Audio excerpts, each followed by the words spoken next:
लाम्बरधरं विष्णुं शशिवर्णं चतुर्भुजं प्रसन्नवदनं ध्यायेत् सर्वविघ्नोपशान्तये अखण्डमण्डलाकारं व्याप्तं येन चराचरं तत्पदं दर्शितं येन तस्मै श्री गुरवे नमः।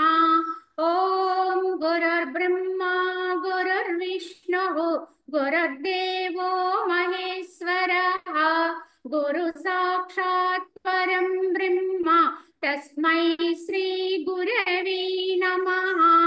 वंदे परब्रह्म चिदात्मकं सद्वंदे गुरुं शान्तमुमेशमीशं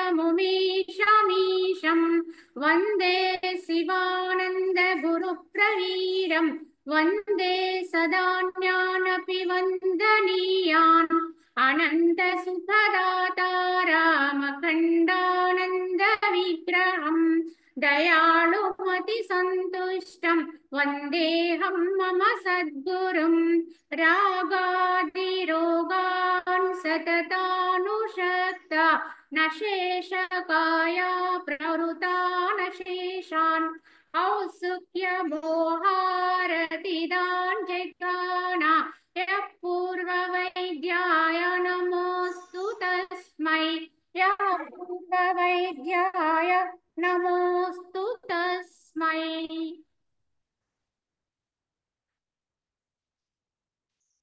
ओम श्रीरामचंद्र परब्रह्मणे नमः। శ్రీ వశిష్ఠ గీత పురుష ప్రయత్న వివరణ అనేది మనం ఇంతకు ముందు చెప్పుకుంటున్నాం. వశిష్ఠ భగవానుడు ఈ పురుష ప్రయత్న వివరణ గురించి చెబుతూ పురుష ప్రయత్నము చేతని తమ యొక్క లక్ష్యమును పొందినటువంటి విశ్వామిత్రాది శ్రేష్ఠ పురుషుల యొక్క దృష్టిని తెలుసుకొనని వారును అదృష్టమునను ప్రేరేపించుచున్నది అని తలంచువారగు బుద్ధిహీనుల ముఖమును చూచి లక్ష్మి పారిపోచున్నది అన్నారు. అవునా, ఎవరైతే అదృష్టం మాత్రమే నమ్ముకుని ఉంటారో వారి చెంత లక్ష్మి కూడా ఉండదండి. ప్రయత్నం లేకుండా అదృష్టాన్ని మాత్రమే నమ్ముకుని ఉంటే. అవునా, విశ్వామిత్రాది మహర్షులందరూ కూడా శ్రేష్ఠ పురుషులందరూ కూడా మరి ఏ విధంగా మహర్షులయ్యారు, రాజర్షులయ్యారు అంటే ఈ పురుష ప్రయత్నము చేతని. విశ్వామిత్రుని అక్కడ ఒక ఉదాహరణగా చెప్పారు. ఎందుకంటే ఆయన ఒకప్పుడు సామాన్యమైనటువంటి వాడే, సామాన్యమైనటువంటి ఒక రాజు చక్రవర్తి. కానీ మహర్షుల యొక్క గొప్పతనాన్ని తెలుసుకున్నటువంటి విశ్వామిత్రుడు వశిష్ఠుని యొక్క ఆ ఆశ్రమంలో వశిష్ఠుని యొక్క గొప్పతనాన్ని తెలుసుకున్నాడు. తపోశక్తే గొప్పది, సామాన్యమైనటువంటి పరాక్రము కంటే కూడా తపస్సు వల్ల వచ్చిన పరాక్రమం గొప్పది, శక్తి గొప్పది అని గ్రహించుకున్నటువంటి వాడే ఆ విశ్వామిత్రుడు సర్వము త్యాగం చేసి చివరికి ప్రయత్నము చేత అంటే తపస్సు చేసి కూడా చాలా ప్రయత్నంతోటి రాజర్షి చివరికి బ్రహ్మర్షి కూడా అనిపించుకున్నటువంటి వాడు విశ్వామిత్రుడు. కనుక ఒక సామాన్యమైన జీవన విధానంలో ఒక చక్రవర్తి జీవన విధానం ఉన్నవాడు మరి రాజర్షి స్థానం నుంచి బ్రహ్మర్షి స్థాయికి ఎదగడం అంటే సామాన్యమైన విషయం కాదండి. కావున దీన్ని బట్టి గ్రహించుకోవాల్సింది ఏమిటంటే కేవలము అదృష్టాన్ని మాత్రము నమ్ముకుంటే ఎవరికి ఏది సాధ్యము కాదు. ప్రయత్నం అనేది పరిపూర్ణంగా ఉండాలి. స్వప్రయత్నం, అందులోనూ సామాన్య విషయాల కోసం చేసే ప్రయత్నం వేరు, ఆత్మజ్ఞానం కొరకు చేసే ప్రయత్నం వేరు. ఆ యొక్క బ్రహ్మానుభూతి కొరకు సాధకుడు నిరంతర ప్రయత్నశీలుడై ఉండాలి. అప్పుడు గాని మనకి మాయ అనేది తొలగదు, అది మనకి ఆ యొక్క బ్రాహ్మీ స్థితి అనేది సిద్ధించదు. ఇది గ్రహించుకోవాలి. కాబట్టి పురుష ప్రయత్నముచే మొదటని వివేకమును అంటే సాధన చతుష్టయ సంపత్తి మున్నగు వాణిని ఆశ్రయించాలి సాధకుడు. మరియు ఆత్మజ్ఞాన ప్రతిపాదకములను యుక్తములకు శాస్త్రములను బావుగా విచారింపవలేను. కాబట్టి ఇక్కడ ఏమిటంటే సాధకుడైనటువంటి వారు పురుష ప్రయత్నము చేత మొట్టమొదటనే వివేకము అంటే ఏం చేయాలి? సాధన చతుష్టయ సంపత్తి మున్నగు వాటిని ఆశ్రయించాలి. వాటి ద్వారా వివేకాన్ని ఉన్నతం చేసుకోవాలి. విచక్షణని, తమలో ఉన్న విచక్షణని ఉద్దీపన చేసుకోవాలి. అలా మరియు ఈ ఆత్మజ్ఞాన ప్రతిపాదకము గంభీరమైనటువంటి అర్థాన్ని చెప్పేటువంటి శాస్త్రాన్ని బాగుగా ఆశ్రయించాలి, విచారణ చెయ్యాలి. అది మనకి స్వాధ్యాయంగా ఉండాలి. అంటే కేవలం చదివి విడిచిపెట్టడం కాదండి. ఏ ఒక్క గ్రంథం అయినప్పటికీ కూడా, ఏ శాస్త్రం అయినప్పటికీ కూడా అది పరిపూర్ణంగా మన వరకు దాన్ని వర్తింప చేసుకుంటూ దాని ప్రకారం మన జీవనంలో మనం మార్పులు ఎలా చేసుకోవాలని గ్రహించుకుంటూ వెళ్ళాలి.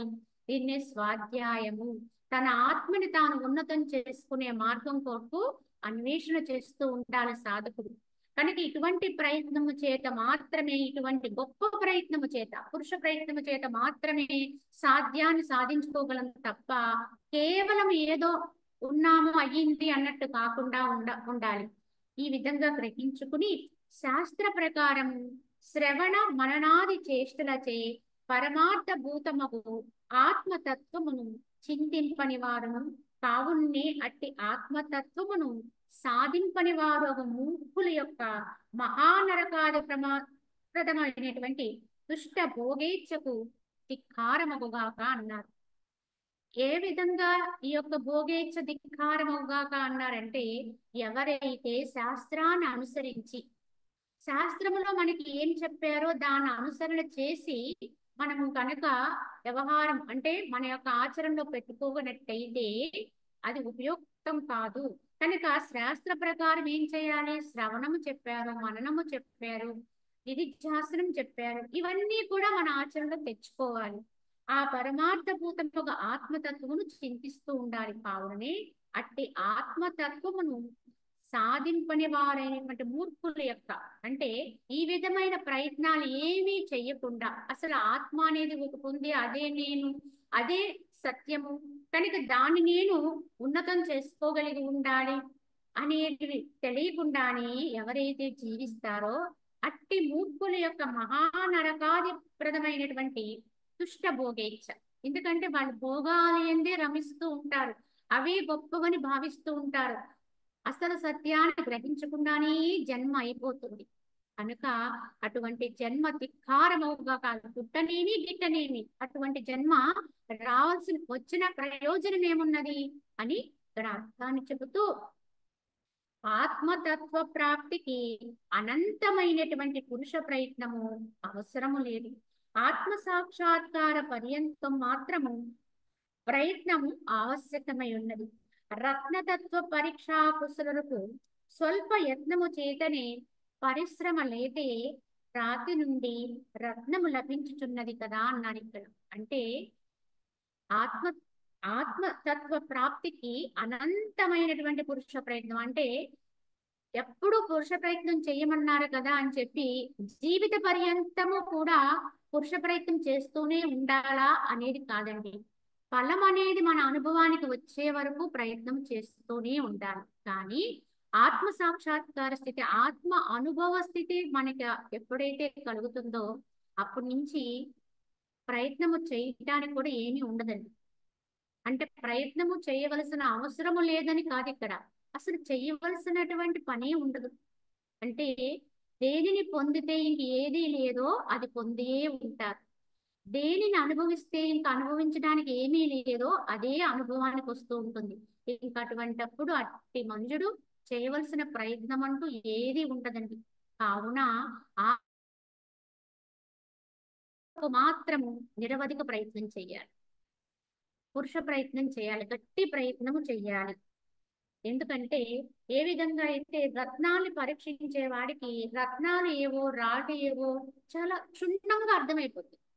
వాళ్ళకి ఎందువల్ల వాళ్ళకి ఆ గ్రహింపు వస్తుంది అంటే వాళ్ళకి ఆ వివేకం ఉంటుంది, దానికి సంబంధించిన వివేకము వారికి ఉంటుంది కనుక రాళ్లలో ఉన్న రత్నాల్ని తొందరగా వాళ్ళు వేరు చేయగలుగుతారు. ఒక సామాన్యుడికి అది సాధ్యం కాదు. అలానే ఆత్మ అనుభూతి కలిగినటువంటి జ్ఞాని ఈ జగత్తులో సత్య అసత్యములు కలిసిపోయి ఉన్నప్పటికీ కూడా అతనిలో ఆత్మజ్ఞానం అనే వివేకం ఎప్పుడూ మేల్కొనే ఉంటుంది కనుక ఈ జగత్తునంతట్లోనూ కూడా అతను వ్యవహరిస్తున్నప్పటికీ కూడా సత్యమైన ఆత్మనే పట్టుకుని ఉంటాడు. అసత్యమైనటువంటి అనాత్మనంతటిని కూడా తీసుకోకుండానే ఉంటాడు. ఎందుకంటే అతనికి తెలుసు, అతనికి వెంటనే అర్థమైపోతుంది.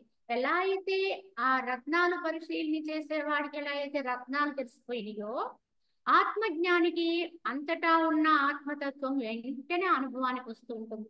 ఆ ఉనికిని గుర్తించగలుగుతాడు. దేనిలో ఉన్నదైనా, ఎవరిలో ఉన్నదైనా, ఏ పదార్థములో ఉన్నదాన్నైనా ఆ ఆత్మనే దర్శిస్తాడు, ఆ ఆత్మనే గుర్తిస్తాడు. అది ఆత్మజ్ఞాని యొక్క లక్షణం. ఇక అప్పుడు మళ్ళీ ఎప్పుడు అనాత్మ తత్వంలోనికి అతను పడడు. ఆత్మ కంటే అన్యమైనదంతా కూడా అనాత్మయే కనుక చూసేటువంటి దృశ్యాల వైపు లేకపోతే వాటి యొక్క ప్రలోభానికి ఏనాడు కూడా జ్ఞాని లోబడడు. ఒకవేళ అలా ఎవరైనా లోబడ్డారు అంటే అతనికి పరిపూర్ణమైన జ్ఞాన ప్రాప్తి జరగలేదని అర్థం. ఆత్మజ్ఞానం అనేది ఆ యొక్క ఆత్మానుభూతి అనేది అతనికి కలగలేదని గ్రహించారు. కనుక ఒక్కసారి ఈ ఆత్మానుభూతిని పరిపూర్ణంగా అనుభవించిన వాడు మరి ఎన్నడూ కూడా మాయలో పడడండి. దేనిని నమ్మడు, దేని యందు విశ్వాసాన్ని ఉంచడు. అదే గుర్తు. కావున ఆ పురుష ప్రయత్నమును సత్సాంగత్య సదాచారములతో కూడినని ఆత్మ ప్రాప్తి అనే నిజ ఫలమును వసంగును. కావున ఆ పురుష ప్రయత్నం కూడా ఎలా చేయాలండి? మనం చేస్తున్నటువంటి ఈ ప్రయత్నం అనేది ఏ విధంగా ఉండాలంటే సత్శాస్త్రాన్ని, అలాగే సజ్జన సాంగత్యం, ఆత్మ జ్ఞానాన్ని ప్రబోధం చేసేటువంటి శాస్త్రాన్ని అధ్యయనం చేయాలి.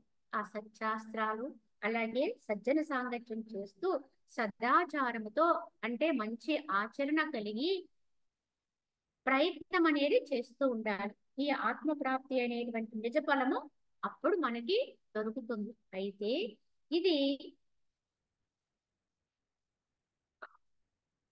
దాని స్వభావం అయ్యున్నది. ఎందుకంటే అట్లు సత్శాస్త్రాదులతో కూడనచో అయ్యది ఆత్మ ప్రాప్తి రూప ఫలసిద్ధిని కలగజేయజాలడు. ఆ విధమైన ప్రయత్నము చేయకపోతే, సత్శాస్త్రాలు సజ్జన సాంగత్యముతో కూడి ఉండకపోతే ఆత్మజ్ఞాన ప్రాప్తి అనేది చేయకూడదు అన్నారు. ఎందుకంటే మరల మరల మాయలో పడిపోతాం కనుక అనునిరతము కూడా ఈ సజ్జన సాంగత్యము సత్శాస్త్ర సాంగత్యాన్ని మనుషుడు విడిచిపెట్టకూడదు. వాటిని ఆశ్రయించే ఉండాలి. అప్పుడే అది మనకి ఫలసిద్ధిని కలగజేస్తుంది. ఈ ప్రకారముగా సదాచారాదులతో ఉన్న పురుష ప్రయత్నము ఆచరించు వాడెవడును ఎన్నడూ కూడా నిష్ఫల యత్నుడు కానేరడు. ఈ విధమైన ప్రయత్నం చేసిన వాడెవ్వడు కూడా నిష్ఫలాన్ని అంటే నిష్ఫల యత్నుడు కానేరడు అంటే ఆ ఫలాన్ని పొందకుండా ఉండడు, తప్పకుండా పొందుతాడు. ఒకవేళ మనకి ఆ ఫలం అనేది ఆత్మజ్ఞాన ప్రాప్తం అనేది జరగట్లేదు అంటే ఎక్కడో మన ప్రయత్నమే లోపం అండి. ప్రయత్న లోపంగానే తెలుసుకోవాలి. ఉత్తమ పురుషులు కొందరు దైన్య దారిద్ర్యాది దుఃఖములచే పీడితులై ఉన్నను తమ యొక్క పురుష ప్రయత్నముచే దేవేంద్రునితో సమానత్వాన్ని పొందగలిగారు. ఎంతో కటిక దరిద్రులుగా ఉన్నటువంటి వారు కూడా మరి తమ ప్రయత్నము చేత ఎన్నో దుఃఖాల చేత పీడితులై ఉన్నవారు కూడా తమ యొక్క ప్రయత్నం అనేది ఉంటే గట్టి ప్రయత్నము చేసి వాళ్ళు దేవేంద్రుడంత గొప్పవాళ్ళు కాగలిగారు. అంటే ప్రయత్నముతో సాధించలేనిది ఏది ఉండదు. ఎంతటిదైనా సాధించవచ్చు. కానీ ఆ ప్రయత్నం అనేది దేని కొరకు చేయాలో దాని కొరకు చేయటంలోనే వివేకం ఉంది. అలాగే భౌతికంలో కూడా ఎవరైనా ఉన్నతంగా ఎదిగారు అంటే వారి వెనకాల ఎంతో ప్రయత్నం ఉంటుందండి, కృషి ఉంటుంది. ఏ ప్రయత్నం లేకుండా ఎవ్వరూ కూడా ఏ రంగంలో అయినా సరే రాణించలేరు. ఏ రంగంలో ఎవరు గొప్పవాళ్ళు అయ్యారు అని అనుకున్న దాని వెనకాల వాళ్ళ యొక్క అపారమైన కృషి దాగి ఉంటుంది. అలానే ఇవాళ ఆత్మానుభూతిని పొందుతూ మహర్షిలో స్థితిలో ఉన్న వారికి కూడా వారి వెనకాల ఎంతో కృషి ఉంటుంది ఆ స్థితికి వెళ్ళడానికి.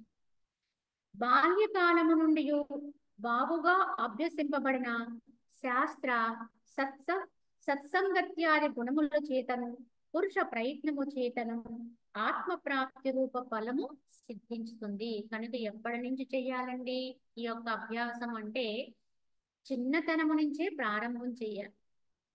బాల్యకాలము నుంచి కూడా, ఎందుకంటే మనము తెలుసుకోవాల్సింది, మనం పొందవలసినది అమోఘమైనది. దాని కొరకు ఎప్పుడూ అన్ని అయిపోయిన తర్వాత చేసే ప్రయత్నం అనేది సఫలత్వాన్ని ఇవ్వదు. కావున చాలా చిరకాలము చేయవలసి ఉంటుంది దానికి అభ్యాసం. కావున బాల్యకాలం నుంచి బాగుగా అభ్యాసం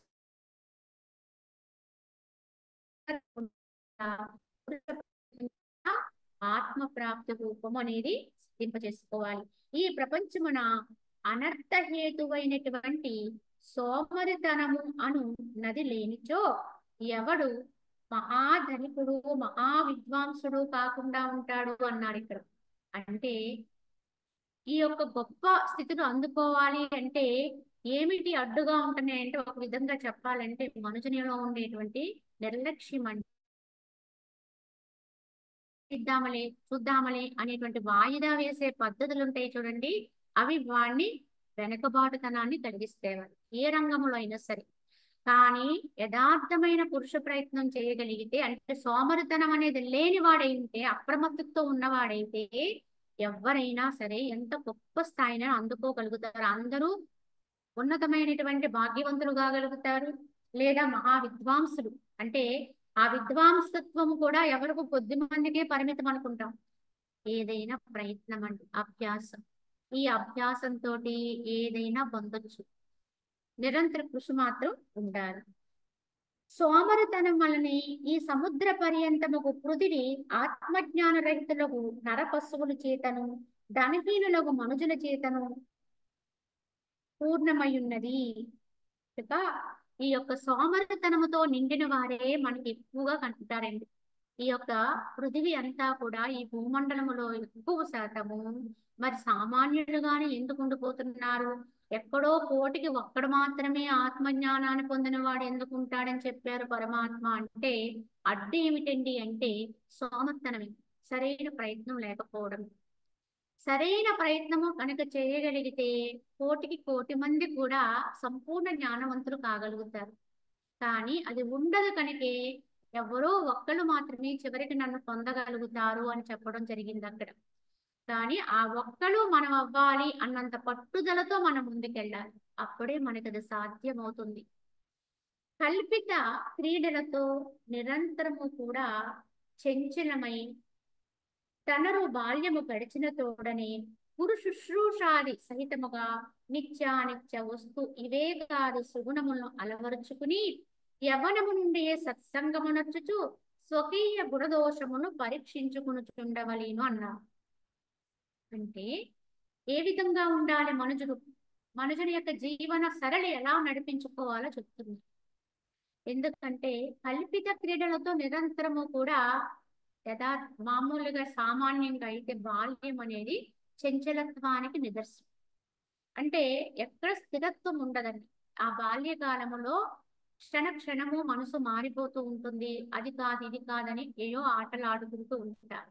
కానీ ఆ కాలములోనే, ఆ ప్రాయములోనే దాన్ని మనం మలుచుకోవాలి. ఎలా మలుచుకోవాలి? గురు శుశ్రూషాది సహితముగా ఏదో ఒక సద్గురువుని ఆశ్రయించడము. అందుకే గత కాలములో, పూర్వకాలములో గురుకుల వాసం చేసేలో గురువు దగ్గర విద్యాభ్యాసాన్ని చేసేవారు. ఆ గురుకులములో విద్యాభ్యాసం చేయడం వల్ల వాళ్ళకి ఎన్నో రకాలైనటువంటి విధానాలు అర్థమయ్యేవండి. గురు శుశ్రూష చేసేవారు కనుక వినయం అనేది అలవడేది, అహంకారం అనేది తొలగేది.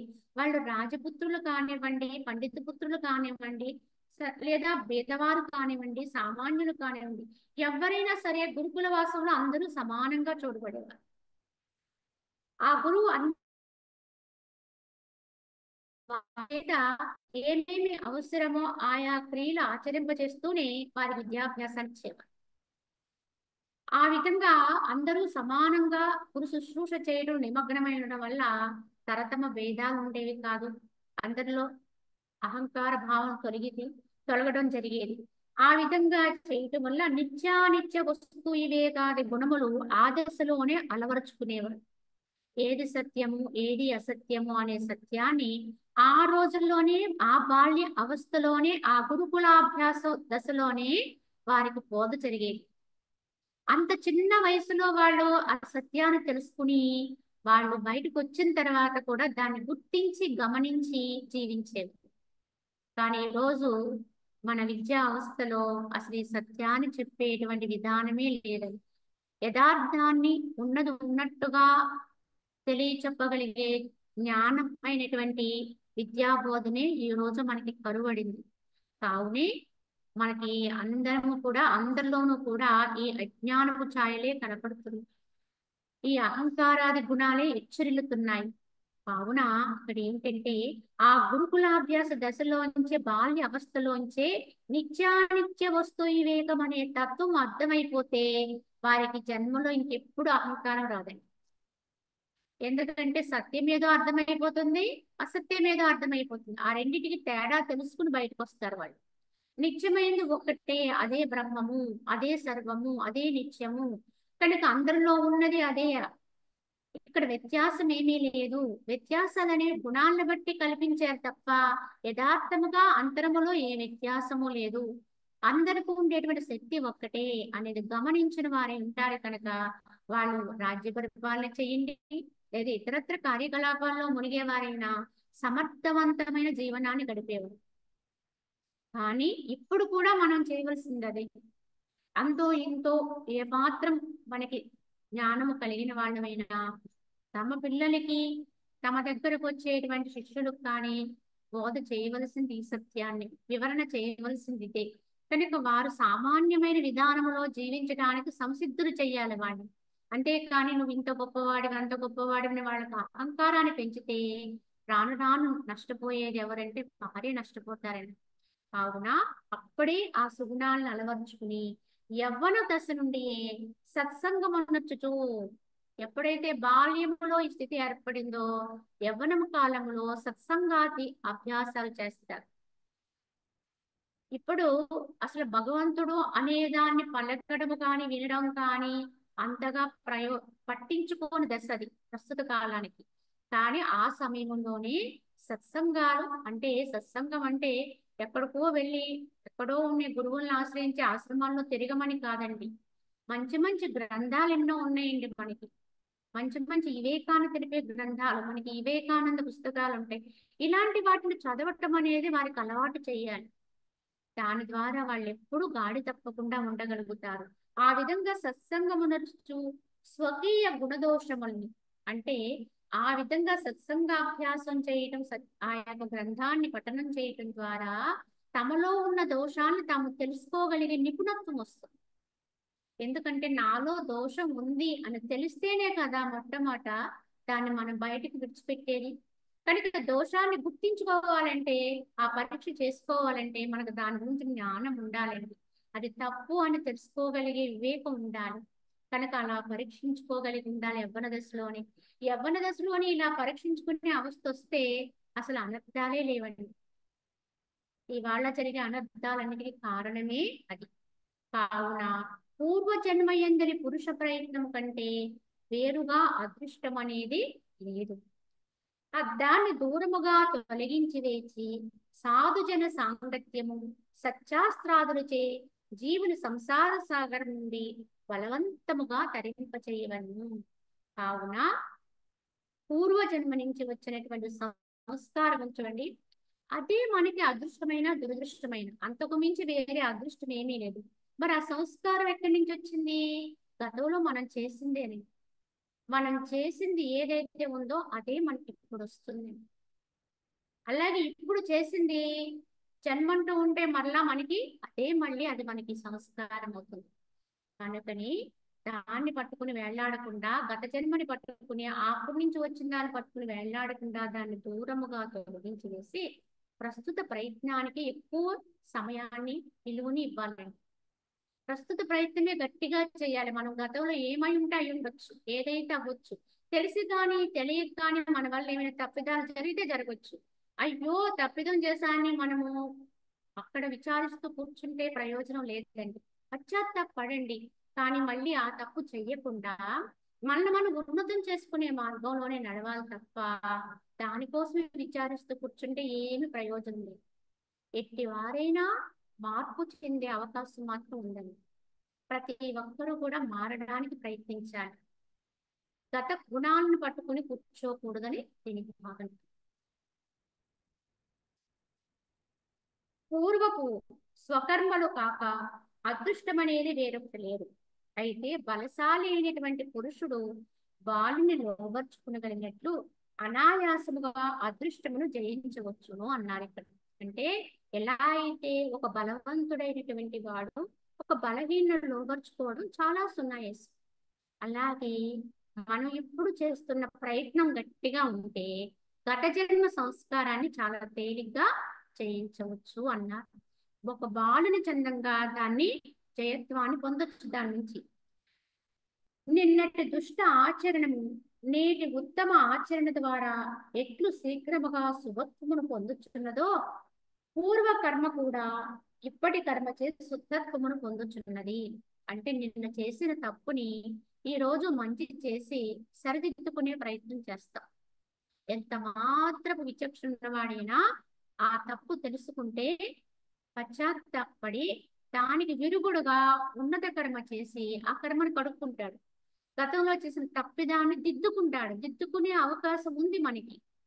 అలానే ఆ గత కర్మను అంటే నిన్న చేసిన కర్మని ఈ రోజు మనం సరిదిద్దుకున్నట్టే నిన్న చేసిన తప్పుని ఈ రోజు మనం తెలుసుకుని సరిదిద్దుకున్నట్టే గత కర్మని కూడా ఇప్పుడు మనం మార్పు చేసుకోవచ్చు.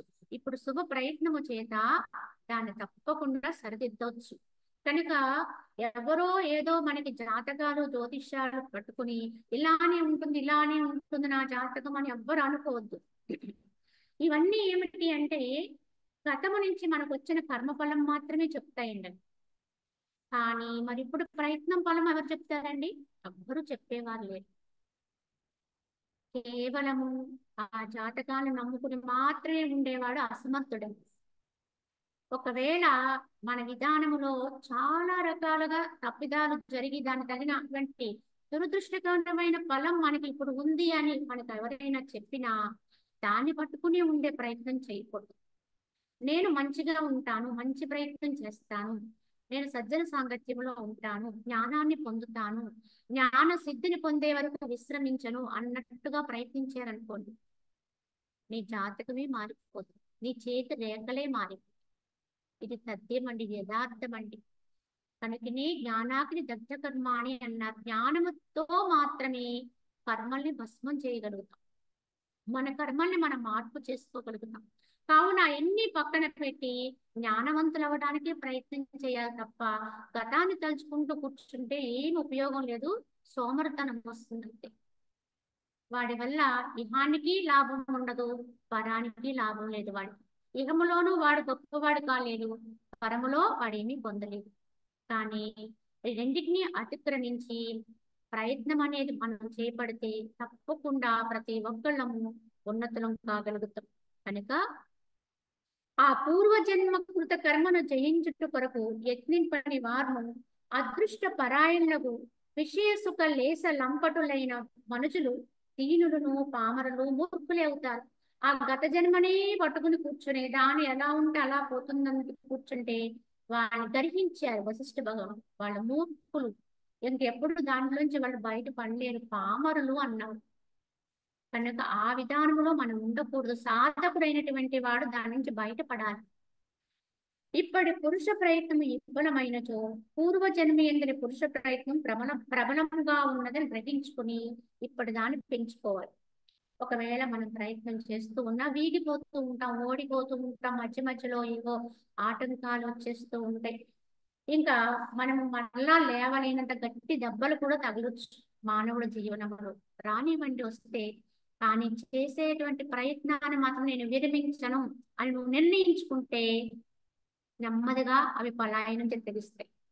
ఇదండి మనుషులకు కావాల్సినటువంటి స్థైర్యం ఉండాలి ముందు ఏదేమైనా. అంతేగాని దానికి లోబడిపోయామనుకోండి ఆ గత జన్మదే జయత్వాన్ని పొందుతుంది. ప్రార్థనములను ఐహికములను అగు పురుష ప్రయత్నములు రెండును పొట్టేళ్ల వలె ఒకదానితో ఒకటి పరస్పరము ఢీకొని యుద్ధం చేస్తూ ఉంటాయి. వీటిలో దేని బలం అధికముగా ఉంటుందో అదే క్షణములో జయత్వాన్ని పొందుతుంది. గతానిది ఇప్పుడు ప్రయత్నం, ఈ రెండు పొట్టేళ్ళు అన్నారు. ఇవ ఢీకొని యుద్ధమే జరుగుతుంది, అంతరంగములో సంఘర్షణ చేస్తుంది. అదా ఇదా అటువైపు ఉందామా, గతం విధానంలో ఉందామా, ఇప్పుడు కొత్త దాన్ని అభ్యాసం చేద్దామా, దీన్ని పట్టుకుందామా, లేదా దాంతోటే ఉందామా అని ఒక సంఘర్షణ వచ్చేస్తుంది మనుషుల హృదయంలో. అయినప్పటికీ కూడా ఎవడైతే కష్టమైనా సరే ఓర్చుకొని ఇప్పటి ప్రయత్నాన్ని గట్టిగా పట్టుకుంటే అది బలహీనపడుతుంది. అలా కాకపోతే అదే జయత్వాన్ని పొందుతుంది. కావున ఇక్కడ దేని బలం అధికంగా ఉంటే అది జయించేస్తుంది. ఇప్పుడు మన ప్రయత్నమే గట్టిగా ఉండేలా చూసుకోవాలి.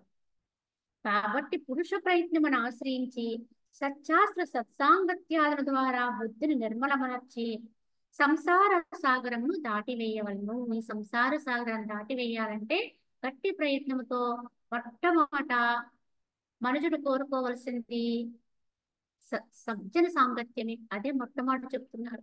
దాని ద్వారానే మనలో ఎన్నో మార్పులు వస్తాయి. కనుక మొట్టమొదటి మనకి అటువంటి సాంగత్యాన్ని వెతుక్కుంటూ పోవాలి. అది మనకు చేరువలో ఉంటే మనంత అదృష్టవంతులే లేదు. అది మనల్ని దారి తప్పనివ్వదు. అలా సజ్జన సాంగత్యము సత్శాస్త్రాలను పట్టుకుని బుద్ధిని నిర్మలం చేసుకుని దాంతో సాధన చేయించి చక్కగా మనము ఈ యొక్క భవసాగరాన్ని దాటివేయగలిగి ఉండాలి అని చెప్పి, ఎప్పుడు తన ప్రయత్నములచే పూర్వపు అశుభ కర్మల్ని ఇప్పటి శుభకర్మలచే అణగదొరక్కడు అట్టి అజ్ఞానికి సుఖ దుఃఖముల రెండింటి యందును స్వాతంత్ర్యమే లేదంట. ఎవరికి ఇక్కడ స్వతంత్రం ఉంది అంటే ఒక జ్ఞానికే స్వతంత్రం ఉందండి. ఇంకెవ్వరికి స్వతంత్రం లేదు యథార్థంగా తెలుసుకుంటే. ఎందువల్ల అంటే మనం ప్రతిదానికి లోబడిపోయాం. ప్రతిదానికి కూడా ఈ గత జన్మ నుంచి వచ్చిన సంస్కారం ఏదైతే ఉందో దాని కారణం చేత వచ్చిన గుణాలు ఏవైతే ఉంటాయో ఆ గుణాల ప్రాబల్యానికి లోబడిపోయి మనం ఏం చేస్తున్నాం, ఒక బానిసత్వంలో బతుకుతున్నాం. ప్రతిదానికి ఇంకొకళ్ళ దేని యొక్క అనుమతి ఉండాలి. ప్రతి ఏది చెయ్యాలన్నా వేరొకరి అనుమతియో ఇంకొక విషయం అంటే ఏదో ఒకటి మనం కాంక్షిస్తూ ఉంటాం. కనుక ఆ కాంక్ష పడినటువంటి ఫలం రాదేమో మనం ఎవరో ఒకరికి వంగుతూనో లొంగుతూనో ఉన్నాం. ఎవరంటే వీళ్ళు దుర్బలులు అన్నారు ఇటువంటి వారు. సరైన ఆత్మస్థైర్యం లేని వాళ్ళకి ఎప్పటికీ స్వతంత్రం రాదండి. ఆత్మస్థైర్యమే నిజమైన స్వాతంత్ర్యము. నిజమైనటువంటి స్వాతంత్రం ఎవరికైనా ఎప్పుడు ఇస్తుంది అంటే ఆత్మస్థైర్యం కలిగితేనే అది పెంపొందించుకుంటే వస్తుంది. కావున ఇక్కడ ఏమిటంటే అటువంటి వాడు ఈ శుభకర్మలచే త్రొక్కడు అంటే గత జన్మ కర్మని ఇప్పుడు ప్రయత్నము చేత వాటిని అణగద్రొక్కడు అంటే అజ్ఞానికి సుఖము దుఃఖము రెండింటిలో ఎందుకు స్వతంత్రం ఉండదు. సుఖము వచ్చినా వాడు స్వచ్ఛంగా దాన్ని తన పూర్తిగా అనుభవించేవాడు కాడు. అలాగే దుఃఖం వచ్చినా అంటే యువసత్వంతో ఉంటాడు. అప్పుడు ఏదొస్తే అది అనిపించాలి తప్ప వాడి ప్రమేయం ఏమి ఉండదు. కనుక యువసత్వానికి లోనయ్యి ఆ ఈశ్వరుని యొక్క మాయలో పడి కొట్టుకుపోతూ ఉంటాడు చూడండి. అలా కొట్టుకుపోతూ ఎలా అయితే ఒక చక్రాన్ని ఆవాసమయం అనుకోండి, అంటే ఒక కీటకం ఉంది, ఒక చక్రం ఇరుసు ఒక చక్రం మీద వాలింది అనుకోండి, అప్పుడు అది అలానే వాలి పట్టుకుని ఉంటే దాని ప్రమేయం లేకుండానే అది కిందకి మీదకి తిరిగేస్తుంది. అంటే యువసత్వం వచ్చేస్తుంది. అలాగే మానవుడు కూడా యువసత్వంలో ఉన్నాడు. సుఖము దుఃఖము మన ప్రమేయం లేకుండా ఏదో వచ్చే సమయానికి అది వచ్చేస్తూ ఉంటాయి. ఎందుకంటే గత కర్మని పట్టుకుని ఉన్నాం కదా. ఇప్పుడు ప్రయత్నం అనేది ఎవడైతే మరి 100% చేస్తూ జ్ఞానం వైపు నడిచాడు అనుకోండి, వాడు దుఃఖాన్ని కూడా సుఖంగా మరల్చుకోగలుగుతాడు. దుఃఖం వచ్చింది అనుకోండి, ఒకవేళ క్లిష్టమైన పరిస్థితి ఏర్పడింది అనుకోండి, అప్పుడు కూడా దాన్ని వాడు శుభం కోసమే ఉపయోగించుకుంటాడు. ఈ క్లిష్టమైన పరిస్థితి ఇచ్చి నన్ను అధోగతి పాలు కాకుండా చూసుకున్నావు కనుక నన్ను నేను నిలబడేటట్టు చేసావు కదా అని అది ఎదుర్కోవడానికి కావాల్సినటువంటి ఉపాయాలు ఏవైతే ఉన్నాయో వాటిని వెతుక్కునేటట్లు చేసావు కదా అని చెప్పేసి మళ్ళీ దానికి కూడా పరమాత్మ కృతజ్ఞత చెప్పుకుంటాడు. ఆ రకంగా తయారవ్వాలని దేన్నైనా సరే తనకు అనువుగా మరల్చుకోవడం అనేది సాధకుడికి ఉత్తమమైన లక్షణం. మంచి వచ్చినా చెడ్డొచ్చినా, సుఖం వచ్చినా దుఃఖం వచ్చినా తన కొరకే మాత్రమే, అది తన బాగు కొరకు మాత్రమే, తన ఉన్నతి కొరకు మాత్రమే అని గమనించి గుర్తించి దాన్ని తనకు అనువుగా మలుచుకోవాలి. వాడే ఉత్తమ సాధకుడు. అవునా? ఇట్టివాడు ఈశ్వర ప్రేరితుడై స్వర్గ నరకములు కలుగుచూ వచ్చుచున్ననే కాని ఎన్నటికీ మోక్షాన్ని పొందడు. ఈ యొక్క వివసత్వంలో ఉన్నవాడికి ముక్తి అనే పదానికి అర్థమే తెలియదు. వివసత్వంలోనే ఉంటాడు కనుక ఎప్పుడు ఏదొస్తుందో తెలియదు, వచ్చిన దాంట్లో మునిగిపోతాడు, పూర్తిగా మునిగిపోతాడు. సుఖం వచ్చింది అనుకోండి, పూర్తిగా దానిలో మునిగిపోయి ఇంతకంటే గొప్ప సుఖము లేదన్నట్టుగా దాంట్లో మనసు పూర్తిగా రమింపు చేస్తాడు. అలాగే దుఃఖం వెంటనే మళ్ళీ సుఖం పక్కనే దుఃఖం ఉందండి. ఎందుకంటే ఈ జగత్తు ద్వంద్వాలమయం. ఏది వచ్చినా రెండోది కూడా పక్కన వస్తుంది. ఒక ఎత్తైన శిఖరం ఉంది అని చెప్పామనుకోండి, దాని పక్కన ఒక లోయ ఉంది అని చెప్పవలసిన పని లేదు. అక్కడ ఎత్తైన శిఖరం అనేది ఒకటి ఉంది అంటేనే పక్కన లోయ అనేది సహజంగా ఏర్పడిపోతుంది. అలాగే ఒక సుఖములో మనం మునిగి తేలుతున్నామంటే దాని వెనకాల ఇంకోటి ఏదో ఉందండి కాసుకుని, ఇంకో దుఃఖము. ఇలాగ మానసికమైనటువంటి అశాంతిలోనే దొరుకుతూ ఉంటాం. ఈ ఇవసత్వంలో పడి ఏదొస్తే దాన్ని పూర్తిగా అనుభవిస్తూ ఉంటాడు. అది వచ్చినా మునగడు, ఇది వచ్చినా దుఃఖం వచ్చినా తను తేలే ఉంటాడు, తన స్థానంలో తన స్థితిలో తానే ఉంటాడు. అలానే సుఖం వస్తే దాంట్లో సుఖములో కూడా పడడు. దుఃఖము ఎలా అయితే మనోవికలత్వాన్ని కలిగిస్తుందో సుఖం కూడా అంతే. అది కూడా మనల్ని మాయలోనే పడిస్తుంది. కావున రెండింటిలోనూ కూడా ఎవడైతే తనని తాను గుర్తు పెట్టుకుంటాడో, తన స్వస్థితిని ఎవడైతే గుర్తించుకుని ఉంటాడో వాడే ఉత్తముడు, ఉత్తమ సాధకుడు. ప్రయత్నం అనర్చుట ఎందు కుశలుడును సజ్జనులకు జ్ఞానులైన మహాత్ముల యొక్క సదాచారములందు వివరించువాడకు మనుజుడు పంజరము నుండి సింహం వలె ఈ జగత్తు యొక్క మాయామోహము నుండి బయటికి వెళ్ళగలుగుతారు. ఈ మాయామోహం అనేటువంటి బోనులో నుంచి ఎవరు బయటికి రాగలుగుతారు అని చెప్తూ, ఎవరైతే ప్రయత్నం అనర్చుటలో కుశలత్వం ఉండాలని నేర్పరితారు. ఎందుకంటే ప్రయత్నం చేయమన్నారు కదా అని చెప్పేసి అడ్డదిడ్డంగా అంటే దాంట్లో కుశలత్వం లేకుండా ఏదో అలా గుడ్డెద్దు చేలో పడింది అని చెప్తారు చూడండి, ఆ రకమైన ప్రయత్నాలు చేయకూడదు. మనం చేసేటువంటి ప్రయత్నము తత్ఫలము చక్కగా మనకు అభ్యాసం అవుతూ ఉండాలి. సంకల్పరాహిత్యంగా ఉంటే మనకు వచ్చేటువంటి శాంతిని మనం గుర్తించాలి, గమనించుకుంటూ ఉండాలి. అలాగే ఈ ప్రయత్నాలు చేసే విధానంలో కూడా నైపుణ్యం ఉండాలి, కుశలత్వం ఉండాలి. తేలికైన పదాలతో తేలికైన విధానంలో గ్రహించుకునే తత్వం ఉండాలి. కనుక ఆ విధంగా కుశలుడును సజ్జనులకు జ్ఞానులైనటువంటి మహాత్ముల యొక్క సదాచారములు ఎందుకు వివరించువాడన్నారు. ఎందుకంటే ఎప్పుడు మనము ఎవరిని అనుసరించాలి, ఎవరిని మనము వాళ్ళ యొక్క విధానం అంటే వాళ్ళ ఆచరణ ఎలా ఉందో దాన్ని గమనించి మనం దాన్ని మన ఆచరణలోకి తెచ్చుకోవాలి, అనుసరించాలి. ఎవరినంటే మహాత్ముల యొక్క ఆచరణని అనుసరించాలి. సజ్జనులు సాధు మహాత్ములు వాళ్ళని చూసి నేర్చుకోవాలండి. వాళ్ళు ఏం చెప్తున్నారు అనే దానికంటే కూడా వాళ్ళు ఎలా వర్తిస్తున్నారు, ఏ విధానంలో ఉంటున్నారు, కష్ట సుఖాలను వాళ్ళు ఎలా ఎదుర్కొంటున్నారు, వారి జీవితంలో వాళ్ళు ఏ రకంగా దుఃఖాలకి అతీతమై ఉంటున్నారు, వాళ్ళకి అసలు దుఃఖాలు రావడం లేదా, లేదా దుఃఖాలు వచ్చినా తీసుకోవడం లేదా అనేది గమనించాలి మనం. వాళ్ళు ఏ స్థితిలో ఉంటున్నారు, వాళ్ళ మనసు ఏ విధానంలో ఉంది అనేది వారి చుట్టూ మనం వారిని ఆశ్రయించుకుని ఉన్నప్పుడు వారి వ్యవహారాన్ని చక్కగా గమనిస్తూ వారి భావాల్ని గమనించుకుంటూ దాన్ని అనుసరించాలి. అలా ఎవడైతే ఉండగలుగుతాడో వాడు మాత్రమే సింహము బోనులోంచి బయటపడినట్టుగా ఈ మాయ అనేటువంటి బోనులోంచి బయటపడగలుగుతాడు. అంతే తప్ప మన ఇష్టం వచ్చినట్టుగా మనం ప్రవర్తన చేస్తే ఎప్పటికీ విడుదల ఉండదు. కావున మహనీయుల యొక్క అనుసరణ ఉండాలి, మనకి ఆచరణ ఉండాలి. వాళ్ళు వాళ్ళని నువ్వు దేవుడు దేవుడు చూడండి, వాళ్ళు మనకి ఎంతో మంది మహనీయులు ఉన్నారు. వాళ్ళందరూ ఆచరించి మనందరికీ నేర్పించి చూపించి జన్మని వారు సార్థకం చేసుకుని వచ్చిన పని పూర్తి చేసుకుని వెళ్ళిపోయారు. కానీ మనం ఈ రోజు ఏం చేస్తున్నాం, వారికి ఒక గుడి కట్టి వారి ఫోటో పెట్టి ఆ ఫోటోకు దండేసి నువ్వు దేవుడు అని మొక్కుతున్నావు. దండం పెట్టి మళ్ళీ ఏం అడుగుతున్నావు, నాకు అది కావాలి ఇది కావాలి అని అడుగుతున్నావు. ఆ కోవలో మహనీయులని మనకి ఇప్పుడు ఒక రమణ భగవానుడు కానివ్వండి, వివేకానందుడు కానివ్వండి, రామకృష్ణ పరమహంస కానివ్వండి, నిన్న మొన్నటి షిరిడి సాయిబాబా కానివ్వండి, వీళ్ళందరూ కూడా ఇలా లోక కళ్యాణార్థము జన్మకొచ్చారు. కనుక వాళ్ళు ఎలా జీవించాలో అలా జీవించారు. ముక్తత్వంలో ఉండి ఎలా జీవించాలో జీవించి చూపించారు. మనం చేయవలసింది ఏంటి, వాళ్ళు ఎలా జీవించారు ఎలా ఆచరించారు దాన్ని గమనించుకుని ఆ ఆచరణ కొంతైనా మన జీవితంలోకి ఆహ్వానించాలి. అంతే తప్ప వాళ్ళకి దండలు ఎందుకండి, గుడులు ఎందుకండి, గోపురాలు ఎందుకండి, అభిషేకాలు ఎందుకు. ఇవాళ ఆ మహనీయుల పేరు చెప్ప కూడా అభిషేకాలే చేస్తున్నాం.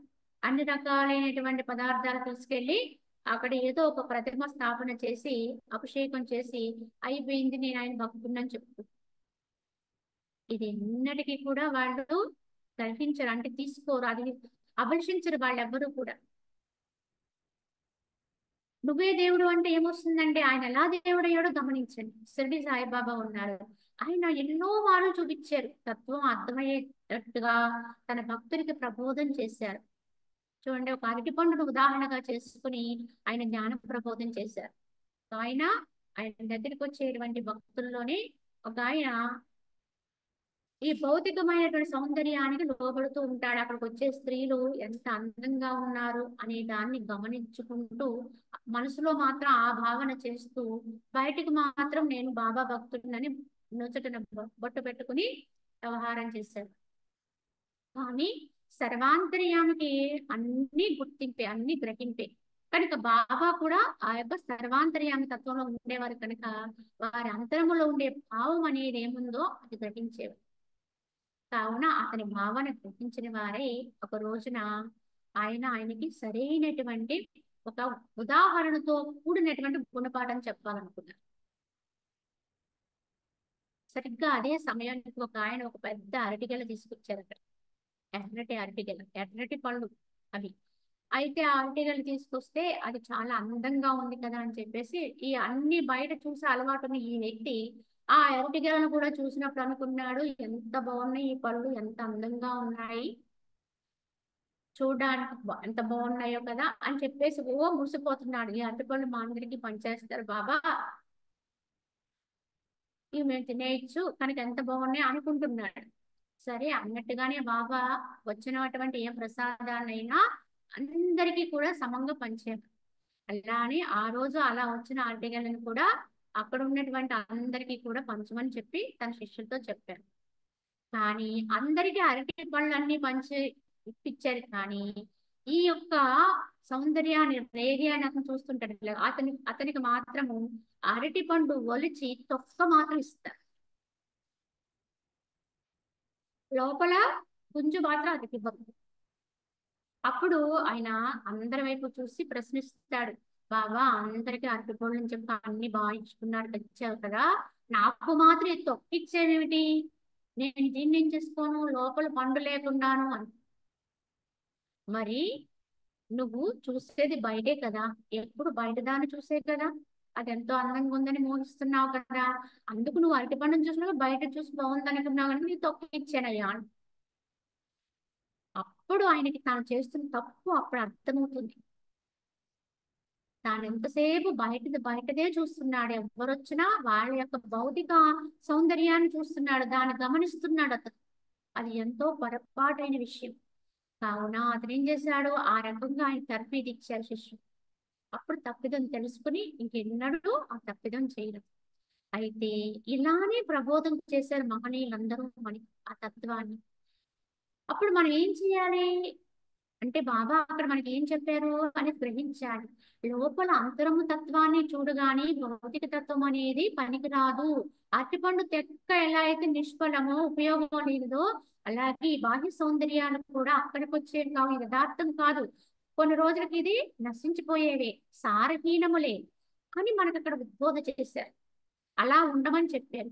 అలా ఉండడానికి ప్రయత్నించాలి కానీ నువ్వు ఇలా చెప్పావు కదా నువ్వు దేవుడు అని ఆయన మెళ్ళ దండ వేసి ఆయనకి అభిషేకం చేసి ఆయనకి ధూపదీపాలు పెడితే ఆయన ఏమి సంతోషిస్తాడండి. భగవంతుడికి ఎప్పుడు భగవత్ రూపంతో మనం ఏ రూపాలను అయితే ఆరాధిస్తున్నాము బాబానే కదండి, రాముడైనా కృష్ణుడైనా ఏ రూపంతో మనం ఆరాధించినా రాముడు ఎలా ధర్మమూర్తి అయ్యాడో తెలుసుకుని రామతత్వం పట్టుకోవాలి, రామమూర్తిని కాదండి. ఆ తత్వం పట్టుకుంటే అప్పుడు రాముడే నీ వసుడవుతాడు. ఈ విధంగా గుర్తించాలి. అందుకే మహనీయుల్ని ఎప్పుడు కూడా అనుసరించాలి. వారి యొక్క జీవన విధానాన్ని, వారి యొక్క మానసిక స్థితిని, వారి ఉండే విధానం ప్రయత్నించుకుంటూ ఆ విధానంలో మనం కూడా ప్రయత్నం చేయాలి. అలా ఉండడానికి ప్రయత్నం చేయాలి.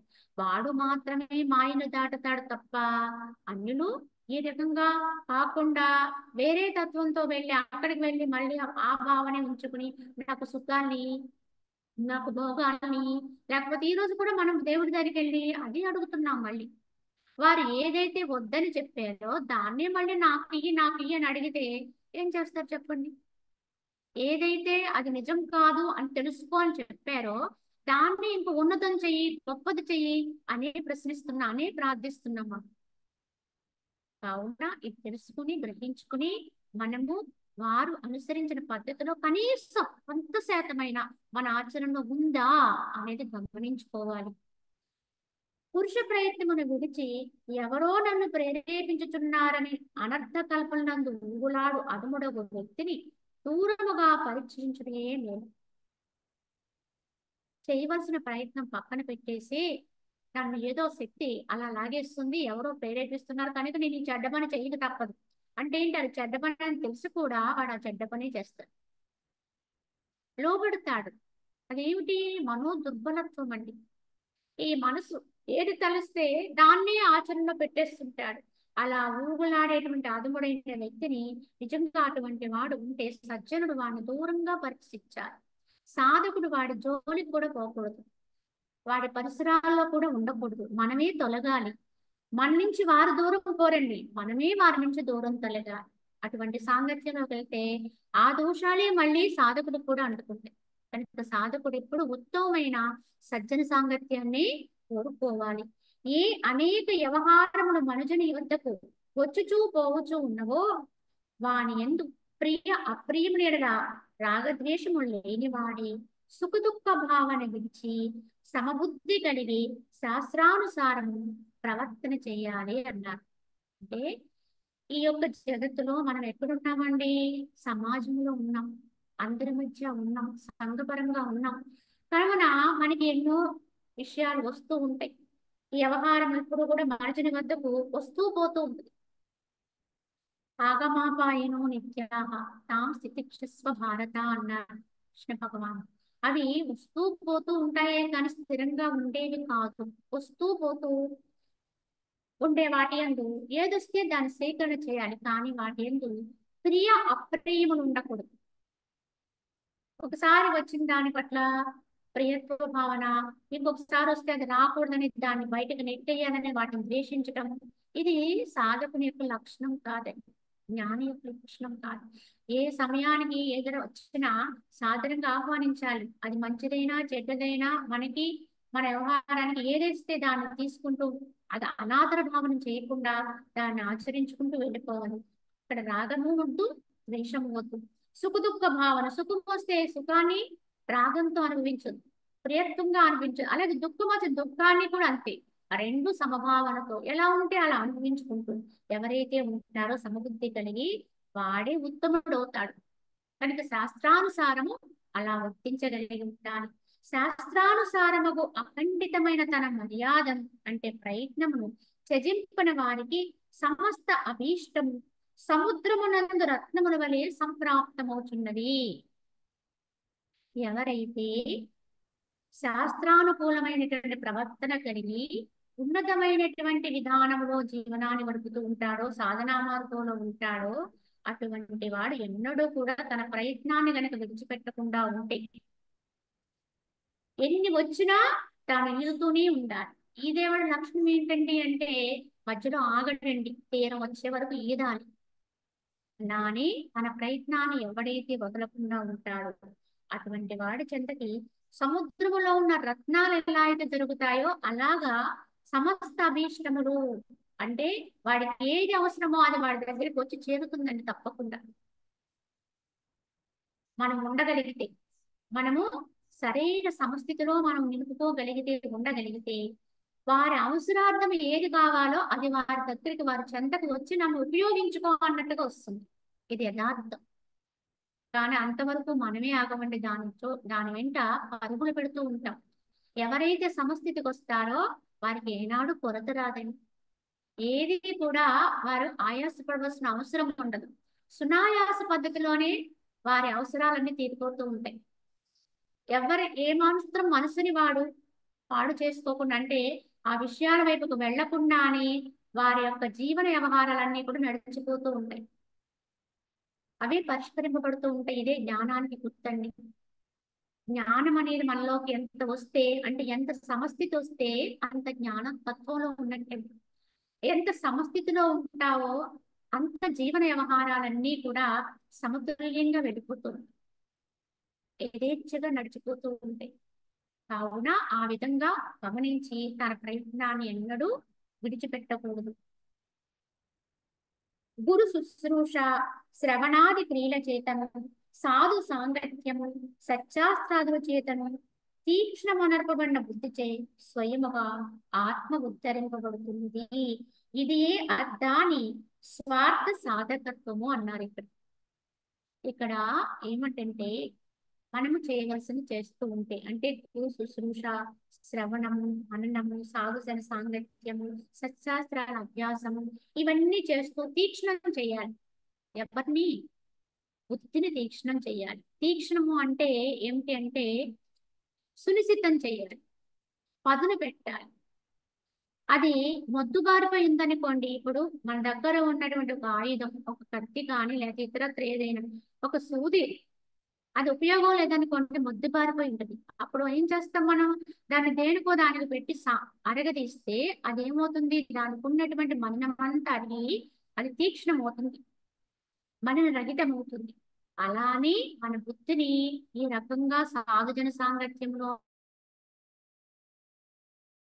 శ్రవణ మననాదుల్లో ఉంచుతూ బుద్ధిని నిశ్చితం చేయాలి, సూక్ష్మం చేయాలి. అంటే ఇంకా సన్నగా చేయాలి, చిన్నగా చేయాలి. ఎందుకంటే అది ఎంత సూక్ష్మాతి సూక్ష్మంలోకో వెళ్ళాలి. ఇప్పుడు దైవత్వం అనేది, బ్రహ్మత్వం అనేది అది అతి సూక్ష్మతత్వంలోనే అనుభూతికి వస్తుంది. కావున ఆ బుద్ధి ఎంత సూక్ష్మంలోకి వెళ్ళగలిగితే అంత తొందరగా పరమాత్మని అనుభవాన్ని తెచ్చుకోవచ్చు, భగవంతునికి చేరువుగా పోవచ్చు, అంత సూక్ష్మంతో. కావున బుద్ధిని తీక్షణం చేస్తూ ఉండాలి. అప్పుడే స్వయముగా ఆత్మ ఉద్ధరింపబడుతూ ఉంటుంది.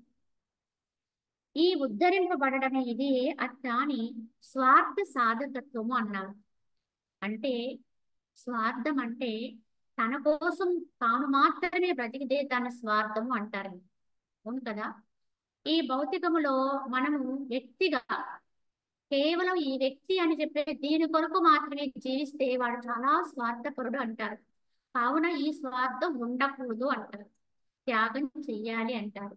దైవత్వాన్ని దగ్గరగా పోవాలంటే దేహం పట్టుండే స్వార్థ భావాలు తగ్గాలి అన్నారు. కానీ లోక స్వార్థం ఉండొచ్చు.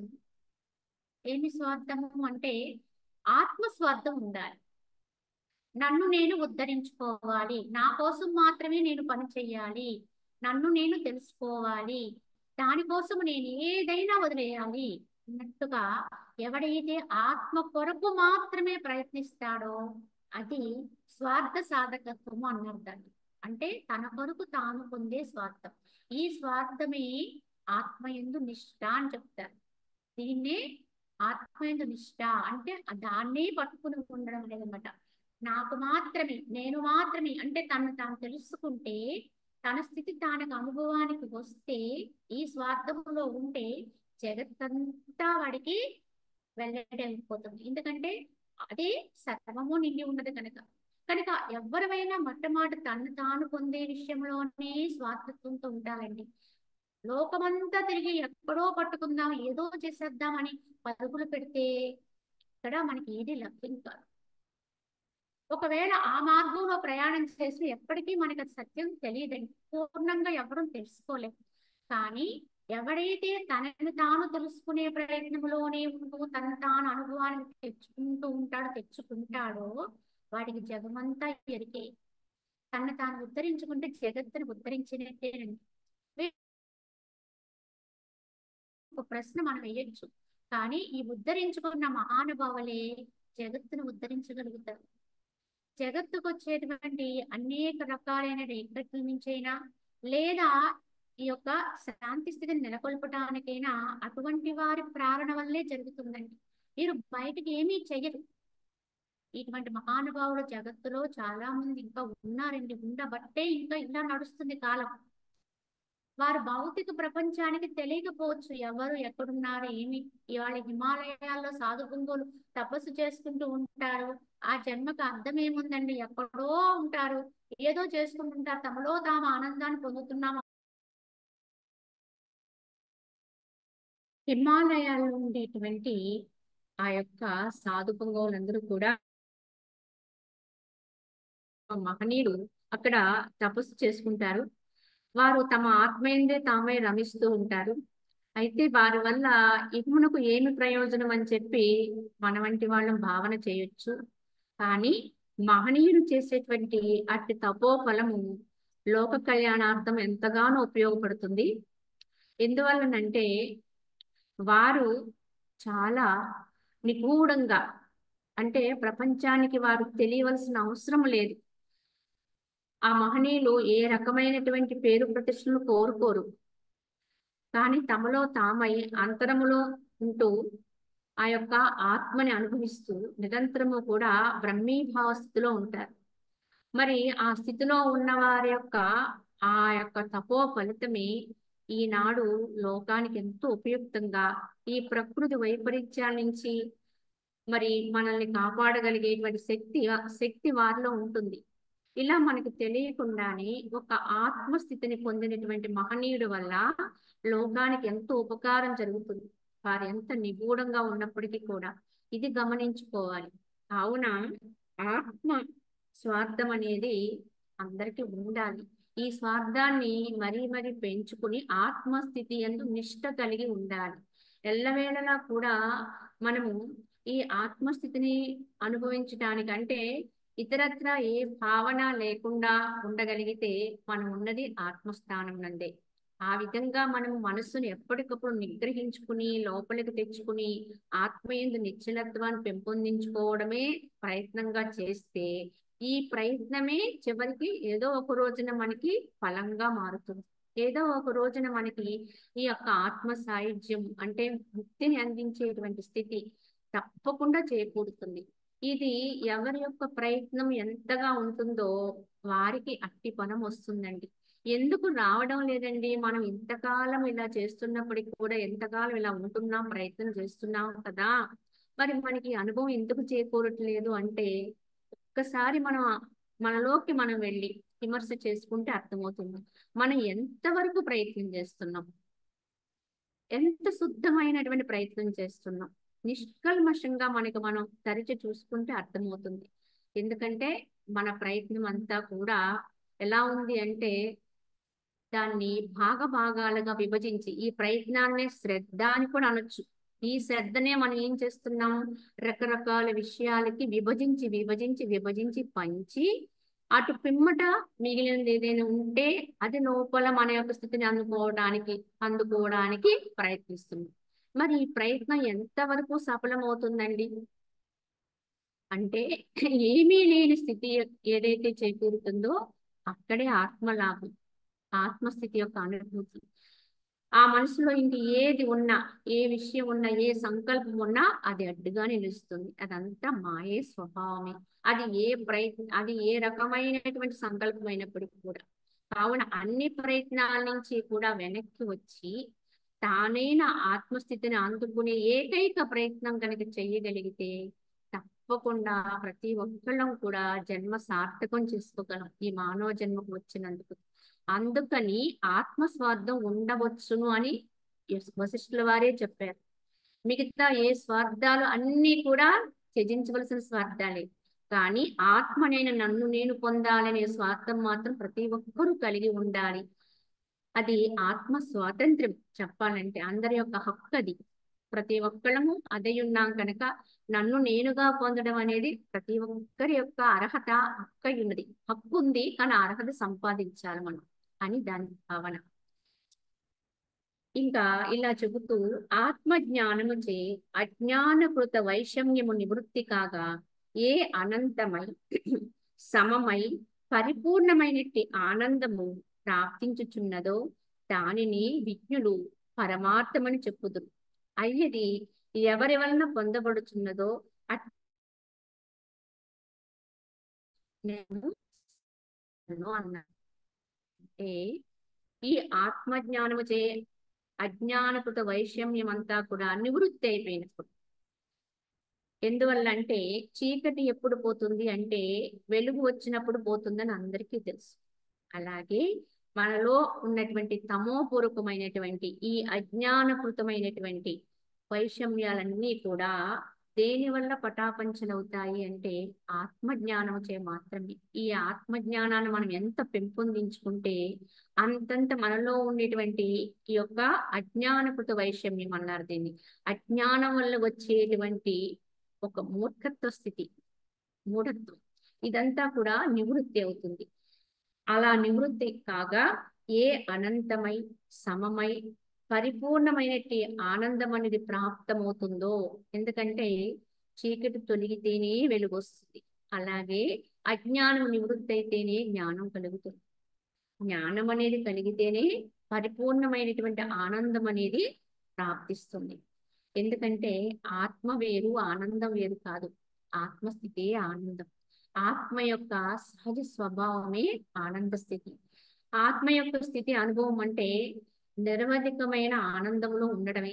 నిరవధికమైన ఆనందం అంటే ఎడతెరిపి లేనటువంటి కారణాలకు అతీతమైనటువంటి ఆనందాన్ని అనుభవిస్తూ ఉండడమే అదే బ్రహ్మానందం అన్నారు. దానిని విజ్ఞులు పరమార్థం అని చెప్పారు. ఈ బ్రహ్మానందమే, ఈ ఆనందాన్నే పరమార్థం. అందరూ అందుకోసం స్థితి ఇది. ఎప్పటికైనా ఎన్ని జన్మల తర్వాత అయినా ఎన్ని సాధనల ఫలంగా అయినప్పటికీ కూడా ఎంత ప్రయత్నంతో అయినప్పటికీ కూడా ప్రతి ఒక్కళ్ళము అందుకోవాల్సిన స్థితి ఇదే. ఎందుకంటే మన యొక్క మూల స్థితి ఇదే. అందరం కూడా చోటు నుంచే వచ్చాం. మన సహజ స్వభావము ఆనందమే. ఆనందం నుంచి వచ్చినటువంటి వాళ్ళందరం కూడా పరస్థానములో ఉండి రకరకాల అవస్థల పాలవుతుంది. కానీ తన స్వస్థానాన్ని తను చేరుకోగలిగితే అదే పరమానందం, పరమార్థము అన్నారు. అటువంటి పరమానందం ఎవరి వల్ల అయితే మనకి అందుతుందో అంటే పొందబడుచున్నదో అట్టి శాస్త్రం అవ్వచ్చు, అది సద్గురువు అవ్వచ్చు అంటే గురువుల వల్ల కావచ్చు, సాధు మహాత్ముల వల్ల కావచ్చు, సత్శాస్త్రాల వల్ల కావచ్చు, ఎవరి వల్ల అయినా ఏ విధానంలో అయినప్పటికీ కూడా మన ప్రయత్నం ఒక్కటే సరిపోదండి. మన ప్రయత్నానికి ముందు వీరి యొక్క ప్రోత్సాహం ఉండాలి. కావున ఏమీ తెలియనప్పుడు మనకు ఆధారం ఎవరు అంటే సత్శాస్త్రాలే, ఒక మంచి గ్రంథం. మహనీయులు తమ అనుభవాన్ని క్రోడీకరించి మనకు అందించారండి. అవి మనము ఎంతగా అధ్యయనం చేయగలుగుతామో అందులో కొంతైనా మనం లోపలికి తీసుకోగలుగుతాం. అలాగే సాధు మహాత్ముల యొక్క సాంగత్యం. ఈ సాధు మహాత్ములు ఎప్పుడు కూడా సాధు మహాత్ములు అంటేనే వాళ్ళు సజ్జనులు, అంటేనే వాళ్ళు ఆత్మజ్ఞాన పరాయణులై ఉండాలి. సాధు మహాత్ములు అంటేనే ఆత్మజ్ఞాన పరాయణులే సాధు మహాత్ములు అనాలి. చెప్పాలి అంటే ఎల్లప్పుడూ కూడా ఆత్మీయందు రమిస్తూ ఆనందములో ఉంటూ పరమానందాన్ని అనుభవిస్తూ ఉండేవారినే సాధు మహాత్ములు అనాలి. అటువంటి అనుభవం కలిగినటువంటి మహనీయుల యొక్క చింతన ఎప్పుడు ఆశ్రయించాలి. కనుక ఇటువంటి సత్శాస్త్రాల్ని, సాధు మహాత్ముల్ని ఎల్లప్పుడూ సేవించాలి అన్నారు. సేవించడం అనే పదానికి అర్థం మనం ఏం తెలుసుకుంటాం అంటే ఏదో ఒక వాళ్ళకి అవసరమైనటువంటి పనులు చేసి పెడితే అది సేవ అవుతుంది అనుకుంటున్నాం. ఇది కాదండి. సేవించడం అంటే వారిని ఆశ్రయించుకుని ఉండటం. వారి ద్వారా మనకు వచ్చినటువంటి సందేశం ఏమై ఉన్నదా అని నిరంతరము కూడా పరిశీలన చేసుకోవడం. ఎల్లవేళలా కూడా వారి నుంచి ఎప్పుడు ఏ మాట ఎలా వస్తుంది, దాన్ని లేకపోతే ఏ యొక్క భావనతో కూడిన చర్య ఇది ఎలా ఉంటుంది అనేది గమనించుకుంటూ ఉండడం, దాన్ని మనము ఆశ్రయించడం, దాన్ని ఆచరణలో పెట్టుకోవడం, ఇది సేవించడం అండి. సేవించడం అంటే కేవలం వారికి భౌతికములో దేహ సంబంధమైన క్రియలు మాత్రమే చేసి పెట్టడం కాదండి. వారిలో నుంచి వచ్చినటువంటి అసలైనటువంటి తత్వం ఏదైతే ఉందో అది ఎప్పుడు వ్యక్తమైతే దాన్ని ఇంకో పదం కూడా చెప్పుకోవాలి ఇక్కడ. సేవించడము అంటే మనకి ఏదైనా ఒక పానీయాన్ని ఇచ్చి ఎవరైనా సేవించండి అన్నారు అనుకోండి గౌరవార్థం, త్రాగండి అని అనకుండా సేవించండి అంటే ఏం చేస్తాం మనం? అది లోపలికి తీసుకుంటాం, మనకి ఇచ్చినటువంటి ఆ ద్రవాన్ని లోపలికి తీసుకుంటాం. అది అందరికీ తెలిసిన విషయమే. అదే విధంగా అటువంటి మహనీయుల ద్వారా, అటువంటి సత్శాస్త్రాల ద్వారా మనకు వచ్చినటువంటి జ్ఞానామృతం అనేటువంటి ఆ యొక్క మధుర పానీయాన్ని సేవించండి అంటే లోపలికి తీసుకోవాలి, అంతరములోకి దాన్ని తీసుకుని దాన్ని మననం చేసుకుని అలాగే నిధిధ్యాసనం చేసుకుని వారి నుంచి ఏదైతే వచ్చిందో దాన్ని గమనించుకుని తద్వారా తన ఆచరణ సవరణ చేసుకుని, అంటే ఇంతకుముందు తనకి తెలియక చేసే తప్పులు ఏమైనా ఉంటే వాటిని సరిదిద్దుకుని నూతనమైనటువంటి విధానములో వారు సూచించిన విధానములో సాధన ప్రారంభించాలండి. అది సేవించడం అంటే. కనుక ఈ విధంగా ఉన్నవాడు ఎవరికైనా సరే ప్రయత్నం అనేది సఫలమవుతుంది, ఇట్టి ప్రయత్నం చేస్తే. అది ఎలా ఉండాలి? నిష్కామమైనటువంటి ప్రయత్నం. భౌతికములో ఏ ఒక్క కోరికల్ని కోరే ప్రయత్నం కాదది. వారి నుంచి నాకు అది కావాలి, ఇది కావాలి, ఇటువంటి గురువుని ఆశ్రయిస్తున్నాను కనుక నాకు ఈ భౌతికంలో ఈ ఫలం వస్తేనే వారు సద్గురువులు, తను కోరుకున్నది జరిగితేనే వాళ్ళు నిజమైన గురువులు అని నమ్మేటువంటి వారు చాలా మంది ఉన్నారు. వాళ్ళే మనకి అని. ఎందుకంటే బ్రహ్మంగారి కాలజ్ఞానంలో ఉల్లిపాయకి ఒక గురువు అని ఒక సామెత ఉందట. అంటే ఏమిటి? గురువులకి అంతు లేకుండా ఎక్కడ పడితే అక్కడ, ఎవరికి పడితే ఎవరికి, ఎంతమందికి కాదు అంతమందికి ఎలా పడితే అలా గురువులు దొరుకుతారు, ఉంటారు అని. మరి ఎందుకంటే ఈ గురువుల్ని మనమే తయారు చేసుకుంటున్నాము ఒక విధంగా చెప్పాలంటే. మన కోరికలు తీరితేనే, మన యొక్క ఈ యొక్క భౌతిక కాంక్షల్ని తీర్చగలిగితేనే వాళ్ళు మనకి నమ్మకం, విశ్వాసం కలిగిన గురువులు అవుతారు అన్నట్టుగా వారి చుట్టూ తిరిగి వాటిని అర్థిస్తున్నాం. కనుక వాటిని ఇవ్వడం అనేది చాలా తేలికండి. కొద్ది మాత్రపు సాధనా పరులు లేదా కొన్ని సిద్ధులు పొందిన సిద్ధులు అనేవి ఆత్మకు ఈవలవండి, ఆవలివి కావు. ఈ సిద్ధుల్ని ప్రదర్శన చేసిన వాళ్లే మహనీయులైపోతున్నారు లోకంలో. ఇప్పుడు అందరూ వారిని గురువులు వెంటపడి తమ కాంక్షలను తీర్చుకుంటున్నాం, తమ కోరికలు నెరవేర్చుకుంటున్నాం. కానీ యథార్థంగా ఆలోచించండి, అన్నింటికంటే గొప్పది మేటిది ఏదో అది కావాలి. అదే ఆత్మజ్ఞాన స్థితి, ఆత్మ యొక్క అనుభవము. అదే భగవత్ సాక్షాత్కారం లేదా ఆత్మ సాక్షాత్కారం. ఏదైనా అది ఒక్కటే, అదే పరమానంద స్థితి. ఈ పరమానందాన్ని ఇవ్వగలిగిన వాళ్ళు, ఇవ్వడం అంటే ఏంటి? మనకి దాంట్లోకి అంటే దాన్ని పొందేందుకు సూచన చేయగలిగిన వారే సద్గురువులండి. కేవలం నిన్ను ఈ స్థితి కోసమే నిన్ను ప్రోద్బలం చేయవారెవరో వారే సద్గురువులండి. మిగతా గురువుల్ని మనం తయారు చేసుకుంటున్నాం, మనకు కావలసినట్టుగా మనం తయారు చేసుకుంటున్నామండి. కావున గమనించుకోండి, ఎవరిని ఎలా సేవించాలి, సేవించడం అంటే ఆశ్రయించాలి, ఎటువంటి గ్రంథాలను ఆశ్రయించాలి, ఎటువంటి సత్శాస్త్రాన్ని పట్టుకోవాలి అనేది గమనించుకుని మనం ఎప్పుడైతే ప్రయాణం చేస్తామో అంటే ప్రయత్నం చేస్తామో అదే మనకి అట్టి ఫలమే వస్తుంది. ఎవరి ప్రయత్నం ఎట్టిదో వారికి అట్టి ఫలమే వస్తుంది.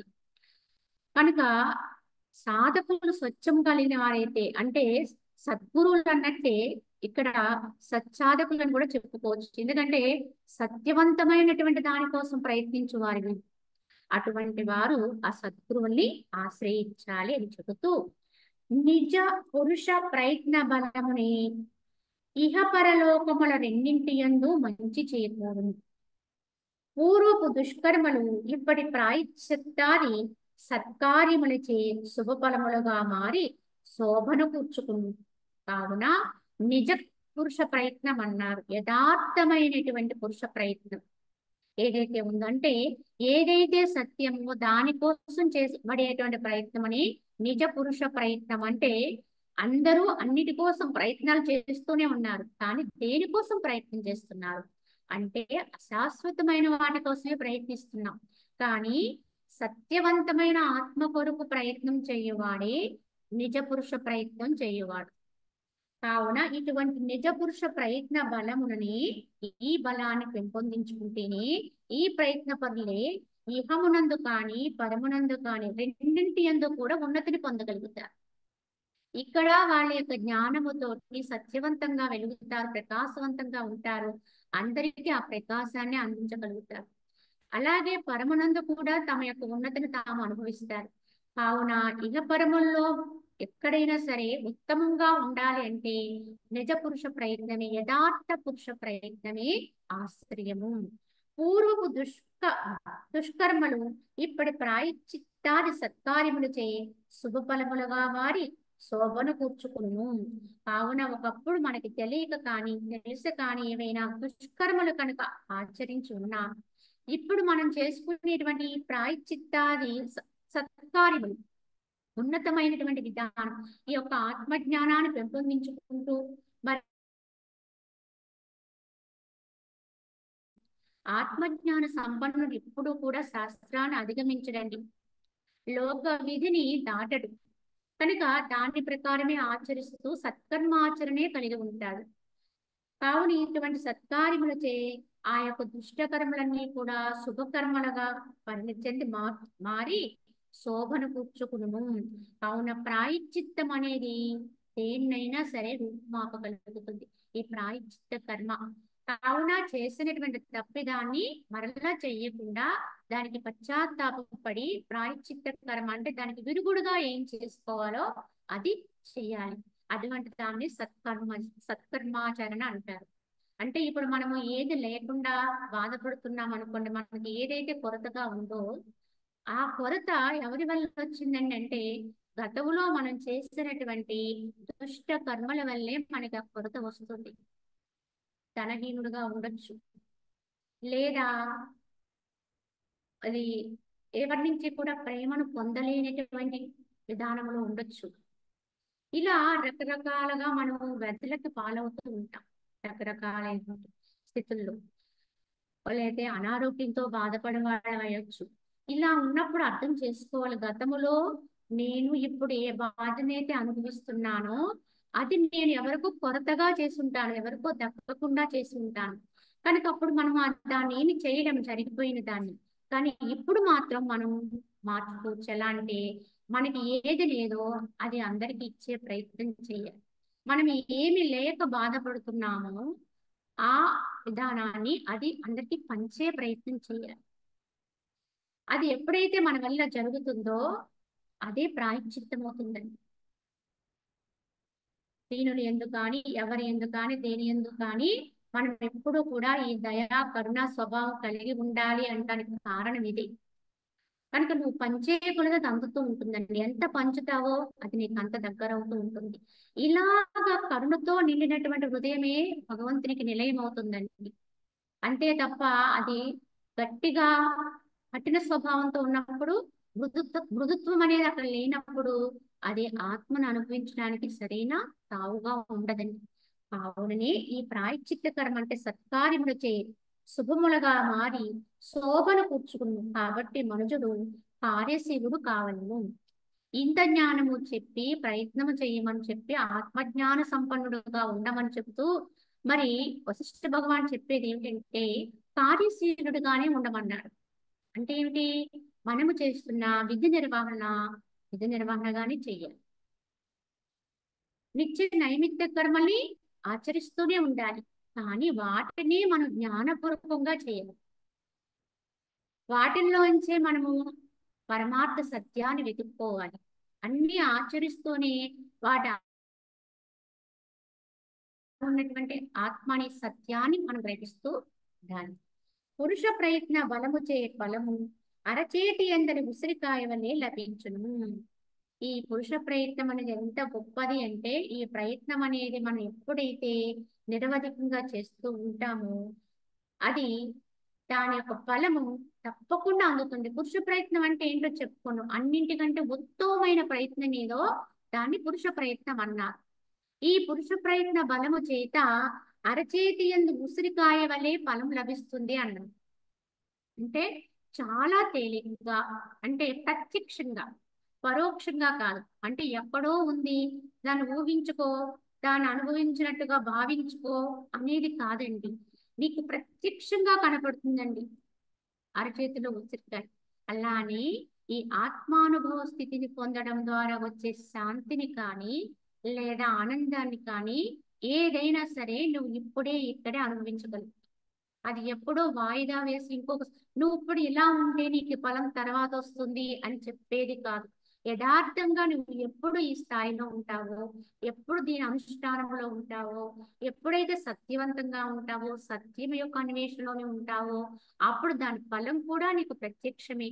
ఆ శాంతి నీకు అప్పుడే అనుభవానికి వస్తుంది. ఇది ప్రతి ఒక్కళ్ళు పరీక్షించుకుని చూసుకోవచ్చు. ఎవరో చెప్పారు కనుక మనం నమ్మాలి అనేది లేదండి. అలా నమ్మితే అది అసలు ఆధ్యాత్మికమే కాదు. చెప్పిన దాన్ని నమ్మి ఊరుకోవడం కాదు. ఎవరి అనుభూతిని వాళ్ళు అనుభవించాలి. ఎవరి ఫలాన్ని వాళ్ళు అనుభవించాలి. అవునా, అంత తేలిగ్గా మనం ప్రత్యక్షంగా దీన్ని అనుభవించవచ్చు. మూఢుడే ప్రత్యక్షమును పరీక్షించి అదృష్ట రూప మోహమున నిమగ్నుడవుతాడు. ఇంత ప్రత్యక్షంగా మనకి లభిస్తుందని ఇంత సవిస్తరంగా తెలియజేసిన తర్వాత కూడా ప్రత్యక్షంగా లభించే విధానాన్ని మనం పక్కన పెట్టి ఇంకా ఏదో వస్తుంది, ఎప్పుడో వస్తుంది, ఎక్కడో అదృష్టం అనేది ఉంటే వస్తుందిలే లేకపోతే లేదులే అన్నట్టుగా ఎవరైతే చేయవలసిన వాటిని పక్కకు నెడుతూ అసమర్థతతోటి సోమరితనంతో ఉంటూ ఉంటారో, సరైన ప్రయత్నం ఆచరించకుండా ఉంటారో, అసలైన పురుష ప్రయత్నం వైపు వెళ్లకుండా ఉంటారో వాడు మూర్ఖులే. కనుక అటువంటి వాడు మూఢుడే అని చెప్పి వశిష్ఠ భగవాన్ ఇక్కడ వారిని గర్వించారు, కోపించారు. అంటే ఏంటంటే ఇంత చెప్పినా వినకపోతే ఇంకా వాడి కర్మ వాడి కర్మే. కనుక ఇది గ్రహించుకునైనా ఎవడైనా సరే తన కర్మని మార్చుకోగలిగేటువంటి శక్తి తన చేతిలోనే ఉంది, తన ప్రయత్నంలోనే ఉంది అనే విషయాన్ని స్పష్టంగా అర్థం చేసుకోగలిగితే వాడు ఈ జన్మలోనే తరించగలుగుతాడు. ఈ జన్మలోని తన జన్మ సాఫల్యతను అనుభవిస్తాడు. కనుక ఈ ఆత్మస్థితిని అందుకోగలుగుతాడని దీని భావన. కావున ఈ విధంగా వశిష్ఠ భగవానుడు మనకి ఈ పురుష ప్రయత్నం యొక్క ఫలంగా దాన్ని సవిస్తరంగా వివరించారు. ఇక దీని తదుపరి భగవాను మనకు చెప్పబోతున్నారు మానవ జన్మ సాఫల్యం గురించి చెప్తారు. అది మనం రేపటి కార్యక్రమంలో దాన్ని వివరించుకుందాం. హరి ఓం సిస్టర్, శాంతి మంత్రం చెప్పుకుందాం.